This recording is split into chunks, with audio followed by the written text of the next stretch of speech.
Profesora, vamos a presentar acá la solución del reto de varilla y la copa de vidrio. Dado que no poseíamos una copa perfectamente semisférica, en este caso vamos a usar un piris que es bastante similar. Y como una varilla vamos a usar un lapicero. Y que también está distribuido equivalentemente toda su masa. Bueno, después de ello, experimentalmente vamos a deducir 7 positivos.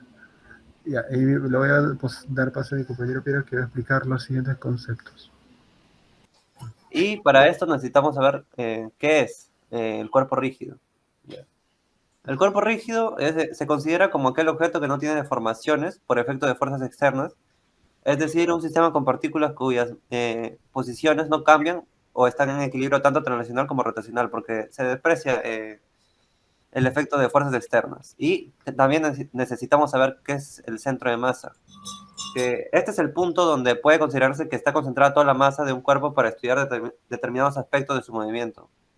Y en este caso, el centro de masa se encontraría dentro de la copa. Y después, ¿cuáles son las condiciones de equilibrio? Ya, para que un cuerpo esté en equilibrio, tiene que cumplir con las dos condiciones de equilibrio, que sería que se encuentre en equilibrio tanto rotacional como translacional.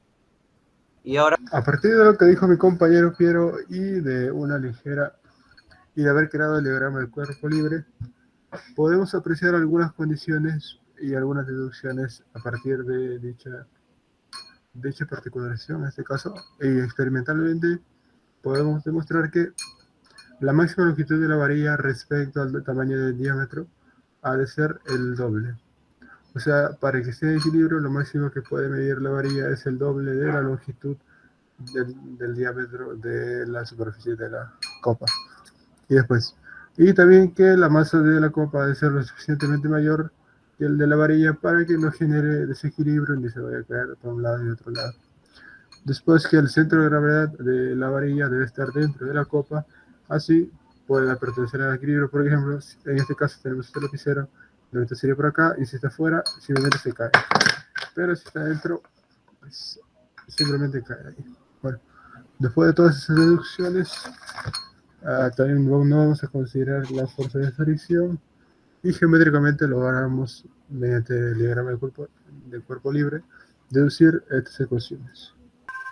Bien, entonces habiendo establecido las condiciones para esta problemática, vamos a proceder a dar lectura del ejercicio, ¿no? Para saber qué es lo que nos pide ayer. Bueno, nos dice, en una copa de cristal de diámetro 2R se coloca una varilla de longitud 2L y dice que esta debe estar en equilibrio. Bien, aquí hay que aclarar que la varilla debe ser homogénea. Eso quiere decir que su centro de masa está ubicado en el punto medio de la varilla. La copa es de diámetro 2R, ¿no? Entonces estamos considerando una superficie semiesférica de diámetro 2R. Esto con la finalidad de facilitar los cálculos. Pues si fuera otra superficie, se tornaría más complicado. Entonces nos preguntan, ¿qué ángulo alfa debe formar la varilla con el horizonte, es decir, con la línea horizontal? Es este de aquí. Aquí está el ángulo alfa. En la posición de equilibrio, ¿no? Es decir, esta varilla está en equilibrio, no se va a trasladar y no va a rotar. Bien. Entonces, lo primero que se tiene que hacer en este tipo de ejercicios siempre es el diagrama de cuerpo libre. Dibujamos todas las fuerzas que se aplican sobre el cuerpo. Bien, que dibujamos el peso siempre. Ya dijimos que la barra es homogénea, entonces su peso está en el punto medio de la varilla. También contamos con unos puntos de apoyo, ¿no? Y en estos puntos de apoyo aparecen fuerzas normales, fuerzas de reacción. La reacción 1 y la reacción 2. La reacción 1 tiene una dirección perpendicular a la varilla y la reacción 2 tiene una dirección radial, es decir, pasa por el centro de centro de la superficie semiesférica. Miren, la varilla es de longitud 2L y ahora pasamos a la siguiente diapositiva. Como la varilla se encuentra en equilibrio, se cumplen la primera y la segunda condición de equilibrio. La primera indica que la resultante de todas las fuerzas aplicadas sobre la varilla es nula. La segunda me dice que la suma de momentos de todas estas fuerzas es cero, es decir, el cuerpo no va a rotar. El torque resultante es nulo. Bien, de la primera condición de equilibrio tenemos en el eje horizontal las expresiones, la suma vectorial de estas fuerzas, y mediante una convención de signos llegamos a una expresión matemática que vamos a llamar A. La convención de signos es para realizar la suma y que el resultado sea 0. Bien, en el eje vertical tenemos a los vectores, las componentes verticales de las fuerzas. En el anterior teníamos las componentes horizontales. Acá tenemos las verticales, R2 seno de 2 alfa, R1 coseno de alfa. Entonces, y también el peso, claro. Sabemos que, bueno, vamos a considerar hacia arriba positivos y hacia abajo negativos para realizar la suma y que esto todo sea 0, ¿no? Entonces, considerando eso, tenemos la siguiente expresión B. Tenemos A y B. Estas ecuaciones nos van a ayudar a resolver, pero estas dos aún no son suficientes, y para eso todavía nos vamos a apoyar en la segunda condición de equilibrio, que nos dice que la suma de momentos de fuerza de cada una de las fuerzas que están aplicadas a la varilla es igual a 0.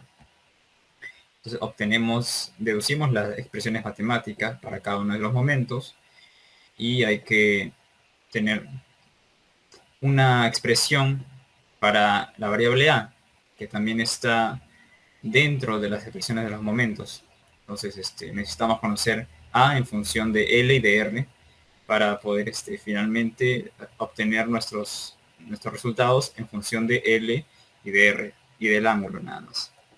Entonces hacemos las observaciones en el esquema y tenemos que el A vale 2R coseno de alfa menos L.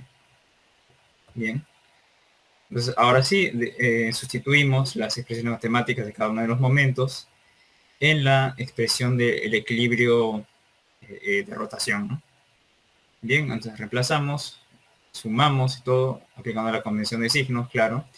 Los que intenten rotar al cuerpo en sentido horario, en el signo negativo, y en el antihorario, en el signo positivo.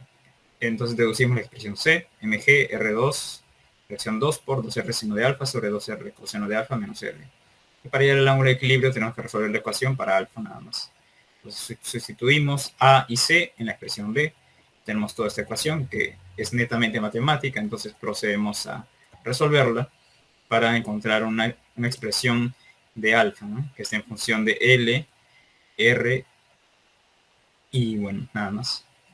Entonces llegamos a esta expresión, ecuación de segundo grado, resolvemos por fórmula general. Tenemos entonces la expresión para el coseno de alfa en función de L y de R. Entonces lo que nos interesa es alfa, que es el arco coseno de L más menos raíz cuadrada de L cuadrada más 32R cuadrada sobre 8R. Entonces hemos llegado a una expresión que nos permitirá calcular el ángulo de equilibrio para una varilla de longitud 2L en una superficie semiesférica de radio R, aclarando que L es mayor que 0 por ser una longitud, pero es menor o igual que 4R, para que así no se pueda, o mejor dicho, que no se desequilibre la copa junto con la varilla, ¿no? Por lo tanto, concluimos que hemos hallado el ángulo de equilibrio pedido. A continuación se comprobará experimentalmente la expresión hallada, es decir, vamos a sustituir algunos valores de L y de R para calcular ese ángulo de equilibrio, ¿no? Dependiendo de las medidas de nuestros materiales. Para eso le voy a dar el pase a mi compañero Piero Santiago.